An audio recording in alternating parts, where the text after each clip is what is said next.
Bagamat man mga idol, patuloy na nananalo ang Los Angeles Clippers sa kanilang mga nakalipas na laro, nasisira rin naman nga po dito ang karera ng kanilang player na si Russell Westbrook. Bakit kaya? Yan naman ang ating unang aalamin na susundan ko na rin ang balitang jackpot nga daw po ang Golden State Warriors sa kanilang bagong sentro at ang balitang meron na nga pong pumalit sa tandem ni Dwight Howard at JaVale McGee bilang Twin Towers sa Los Angeles Lakers. Kaya mga idol, tara!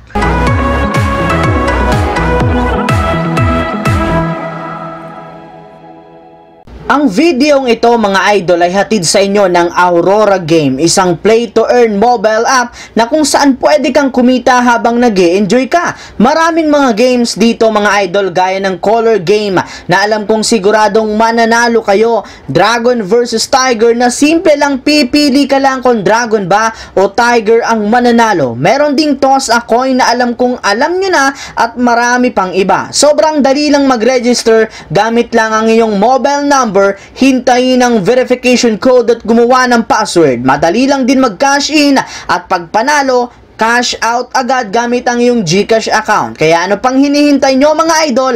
Mag-download na at manalo. Nasa comment section ang link para makapagsimula na kayo. Matagumpay nga po mga idol na nakuha ng Los Angeles Clippers ang panalo sa kanilang game ngayong araw kontra sa Dallas Mavericks 107-88 sa pangunguna ng kanilang player na si Paul George na nagtala ng 25 points, 9 rebounds, 4 assists. Kaya dahil nga po sa pagkapanalo nito, 7 wins, 8 losses na nga po ang kanilang record sa Western Conference plus 4 na beses na rin naman nga silang nananalo sa kanilang huling 5 laro. Ngunit sa kabila nga po ng mga pagkapanalo ng Clippers, meron rin naman nga hindi magandang nangyayari ngayon sa kanilang point guard na si Russell Westbrook. Yes mga idol, simula nga po nang gumamit ang Clippers ng bagong rotation sa paglagay nila kay Russell Westbrook sa kanilang bench, bumagsak nga agad sa 8.6 points ang kanyang itinatalang numero sa kanilang nakalipas na laro. Kaya dahil nga po dyan, may ilang mga fans ang nasasayangan ang karera ni Westbrook sa Clippers, and simula nga po nang sumali sa kanila sa Harden, naitsapuera na nga siya. Samantala, pumunta naman tayo sa ating pangalawang storya sa balitang jackpot nga daw po ang Golden State Warriors sa kanilang bagong sentro. Kahit man nga po mga idol, kakaunting games pa lang ang napaglalaroan ng Warriors ngayong season, nakikita na nga agad ng kanilang team kung sino-sino ang nagkaroon ng napakalaking ambag at impact sa kanilang kupunan. At ayon nga po sa inamin mismo ni Coach Steve Kerr, isa nga po dito ay ang kanilang bagong sentro na si Dario Saric na nag-average ng 10.8 points, 6.4 rebounds at 2.2 assists sa kanyang 37% sa 3-point line. Yes mga idol, sobrang jackpot nga daw talaga ang kanilang team sa kanya since sa kabilangan ng pinirmahang veteran contract lamang nito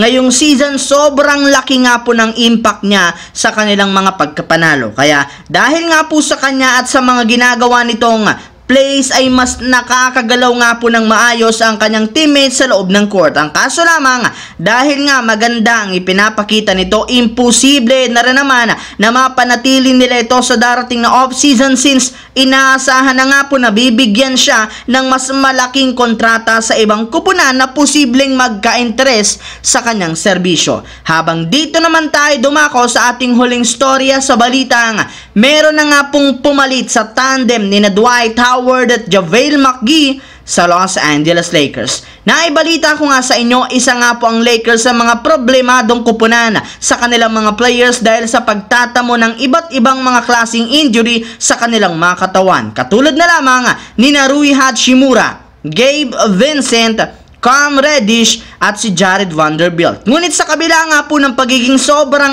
undermanned ngayon ng Lakers, nagawa pa rin naman nga po nilang manalo sa kanilang game laban sa Cleveland Cavaliers. At isa nga po sa mga rason niya na yung pag-step up ng kanilang dalawang sentro na binigyan nila ng mas mahabang playing time sa kanilang laro na sina Jackson Hayes na kumuha ng 10 points, 3 rebounds, kasama na ang ilang mga dunks nito sa kanilang laban, at si Christian Wood na kumuha ng 13 points. Yes, mga idol, matagumpay nga po nilang naalalayan si Anthony Davis sa kanilang front court, mapa-opensa man yan o depensa, kaya mukhang mas nagiging epektibo na rin naman nga po ngayon ang triple tower ng Los Angeles Lakers. May ilan na rin naman nga po sa kanilang mga fans ang nagsabi na sina Jackson Hayes at Christian Wood na ang pumalit at pumantay sa tandem noon nina Dwight Howard at JaVale McGee sa kanilang kupunan.